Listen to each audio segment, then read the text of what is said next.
joining me is Barnaby Joyce. I spoke to him a short while ago. Barnaby Joyce, thank you so much for joining us there at Mascot Airport. We just heard why you quit the National Party. I just played your speech.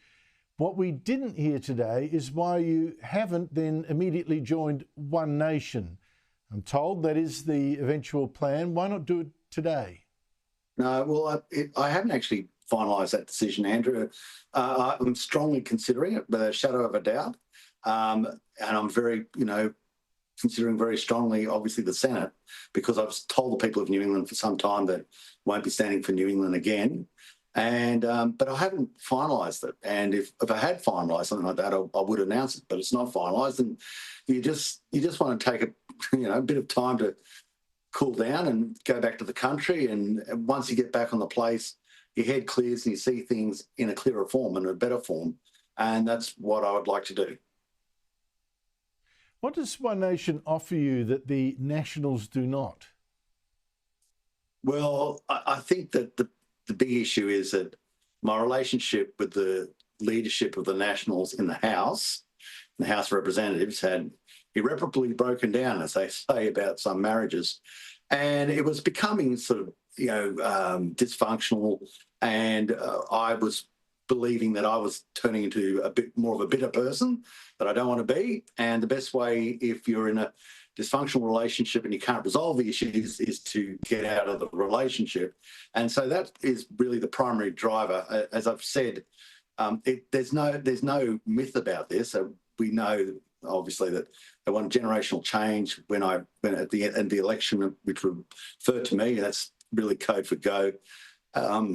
Where they seat you in what I always call the ejection seat is a clear sign, not only to everybody who watches it, that the next step is out the door, which is right behind you. I've even, as I said, I've had a couple of discussions with the former leader of the coalition, Peter Dutton, who no doubt would not have been working solo on it, where he specifically, I always struggle with that, asked me to leave on behalf of David. He said, I was making David's life too uncomfortable. And you just get to a point, Andrew, where you go, okay, that's all fair enough. And they're an elected leader and they have the right to say that, and you should respect it in some form. And so I went. David Littleproud being the Nationals leader. Peter Yes. Dutton this afternoon is reported as saying he did that for you out of concern for your own welfare. Is that how you heard it? Yes and no. Look, maybe a little bit, but he said I'd caused David trouble. I remember that. I actually wrote all the notes down. Diarised it immediately, but it's that's in the past. Whatever, he's probably correct, and to ask to go, and obviously I have. So in a funny way, I've concurred with what he asked. It's interesting too that if you do go to One Nation, as I firmly expect you will, let's say, well, they've got 4 Senate seats now that have 5. I mean, you'd be a Monty to win if you stood for One Nation as opposed to as an independent. You'd almost certainly win in New South Wales.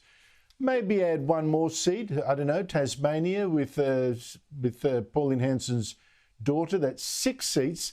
The Nationals are stuck on 4. You'd actually have a lot more clout, wouldn't you, than just making up the numbers and voting as the Nationals tell you to? Yeah. I think that's a fair call. I think the numbers are going to be much tighter in the Senate. I would love the coalition to win the next election, but starting from so far back, it's a Herculean task, which I don't think is going to happen. Therefore, being in the ejection seat near the exit door in the back row of the coalition and opposition is not a very relevant experience in your life, maybe at the start, but not at the end of a political career. So I would feel a lot more satisfied and fulfilled in a Senate, speaking very selfishly. There isn't in a Senate role where you have the capacity in the committee system and a tightness of numbers to bring about changes for regional people I'd love to have a moratorium on any CIS that's involved with the intermittent power industry to stop the swindle factories being built and the transmission lines being rolled out and the wind towers going up and the pensions being made poorer. Now, I've got no hope of doing that where I am, but in the Senate, it used opportunities to at least go down that path start to arrive. Pauline Hanson's burqa stunt, dressing as a burqa in the Senate and then getting thrown out for a week, has that made you think that One Nation isn't serious enough for you, or are you trying to put some distance there? Is that why you haven't totally signed up right now, today, with One Nation? Look, I'll leave Pauline to talk about that. It's not. I think I'd be speaking secondhand on that one. There's some really big issues out there that I think need to be addressed. Intermittent power. You got communist China breathing down our neck with, it's bizarre. People had to turn off their phones the other day when they came into our building. And we've got other issues such as cost of living, poorer people becoming poorer, being put out of their houses because they can't afford their power prices. And I give those examples, Andrew, because that's where my focus is going to be. I think that is, I'm absolutely respect other people's right to express themselves, but for me to express the reason is for them. That's, I'm not, that's not my shtick. Pauline Hanson's obviously now her party, if you move to the party, will survive her retiring when she does eventually retire. It will move on to another generation, so that's interesting. But beyond that, do you think you going to One Nation should scare the Nationals? Because right now, the abuse you're getting suggests they're very scared indeed. Well, I understand and I apologise, I really do, for any hurt I've created. I understand it completely with some very, very dear friends who I hope after this remain dear friends. And so I'm not going to comment on that. I would say that the political system itself, Andrew, has dramatically changed. There's nothing we can do to change it back. And if you just look at the polling now, people go, the polling's becoming more fragmented, and the role of what was there in 1975 with the two major parties is vastly different. So I said today at a press conference, in 1975, I bring that up because of the sacking of Gough Whitlam, we had, of 127 lower House of Representatives seats, 102 were won on first preferences, and most very, very solidly. We're talking about in the mid-60s or the young 60s. Today, in the last election, of the 150 seats, only 11 were won on first preferences. So what's happening? Well, you're getting a sort of a diversity and a spreading of the vote.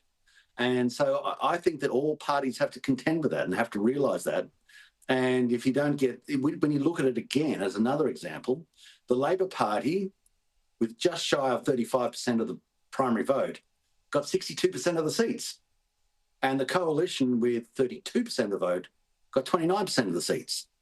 So that's why I say you either rage against it and get wrecked by it, or you roll with it and work out how you deal with it. And I think that you're going to have to deal with preference flows. You're going to have to deal with a range of parties as part of the political scheme if you want to create a government. Otherwise, you'll be pure in opposition and there for a very long while. As I showed earlier, Malcolm Turnbull was today asked about the Liberals' decline, the Coalition decline generally. He said, that's what comes from going against the global warming movement and listening to Sky News. Is this analysis correct? Malcolm, I remember Malcolm saying something about, you should never become, a bitter ghost or something like that, or something. And I've never met a bitterer ghost in my life. Every time Malcolm has an opportunity to get to a microphone, it's just this sort of litany of bile and, and sort of trying to get a form of rewriting of history. It belittles him. He's a very smart, erudite, charming person when he wants to be, but he's just, he's doing product damage to himself. And he's actually a very good example of where I don't want to be.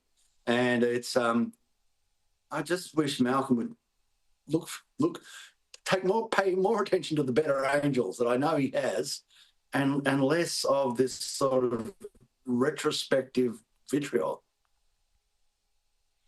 It's pretty damning when you says he can be charming when he wants to be, because I can't say I've seen that charm very often. So maybe he doesn't want to be Barnaby. Barnaby Joyce, thank you so much for your time, and we shall see what your future movements will be. Thank you.